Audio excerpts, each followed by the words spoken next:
Hi అన్న, మీ పేరు? సాయి. మీరు ఎక్కడి నుంచి వచ్చారన్న? నాది నెల్లూరు, హైదరాబాద్ ఇక్కడ. So big boss title winner ఎవరన్నా? కోర్స్ పల్లవి ప్రశాంత్ రైతు బిడ్డ. టాప్ 5లో ఎవరు ఉండబోతున్నారు?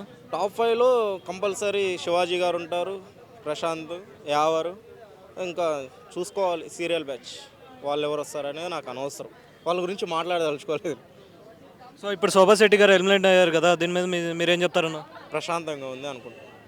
ఇప్పుడే బిగ్ బాస్కి ప్రశాంతత వచ్చిందని నేను అనుకుంటున్నాను. నెక్స్ట్ ఎవరు ఎలిమినేట్ అవుతారన్న?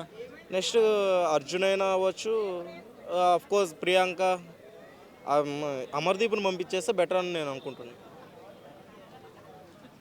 సో నెక్స్ట్ ఫైనల్గా ఎవరు గెలుస్తారంటారన్న? పల్లవి ప్రశాంత్. సో ఇంకెవరన్నా గెలిచే ఛాన్సెస్ ఉన్నాయంటారన్న? గెలిచే ఛాన్సెస్ అంటే పల్లవి ప్రశాంత్ కన్నా ఇవ్వాలి. జెన్యున్గా ఇది ఒక జెన్యున్ గేమ్ కనుక అయి ఉంటే పల్లవి ప్రశాంత్ కన్నా ఇవ్వాలి, శివాజీ గారి కన్నా ఇవ్వాలి, యావరికైనా ఇవ్వాలి. లేదు టాప్ 2లో ఎవరినైనా పల్లవి ప్రశాంత్నైనా నిలబెట్టాలని నేను కోరుకుంటున్నాను. శివాజీ గారికి ఇవ్వకపోయినా పర్లేదు, ఎందుకంటే ఆయన ఫస్ట్ నుంచి కూడా వీళ్ళిద్దరినే సపోర్ట్ చేసేవాడు.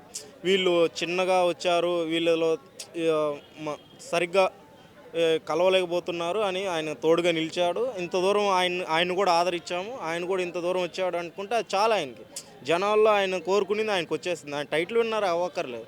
ఒకవేళ ఫైనల్ దాకా వెళ్ళి నువ్వు ఇచ్చేస్తావా అని నాగార్జున గారు అడిగితే కంపల్సరీ వీళ్ళిద్దరికి ఎవరో ఒకరికి ఇచ్చేస్తాడు, ఎవరికో ఒకరికి కాదు, పల్లవి ప్రశాంత్కి ఇస్తాడని నా ఒపీనియన్.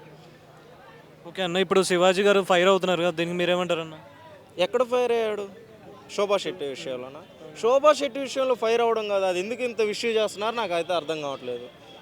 అది ఫైర్ అవ్వడం కాదు, ఆయన పేషెన్సీతో ఆడుకోవడం ఇది కరెక్ట్ కాదు అని నేను అనుకుంటున్నా. కాకపోతే అమర్దీప్ ప్రశాంత్ని చేయడం అది కరెక్టా? వీళ్ళు దానికోసం అరవడం కరెక్టా? కరెక్ట్ కాదు కదా. ఇప్పుడు అందరూ చూస్తున్నారు, శివాజీ గారు అన్నట్టు జనాలు చూస్తున్నారు, జనాలు ఏం లేరు కాబట్టే దాన్ని పంపించేస్తాం.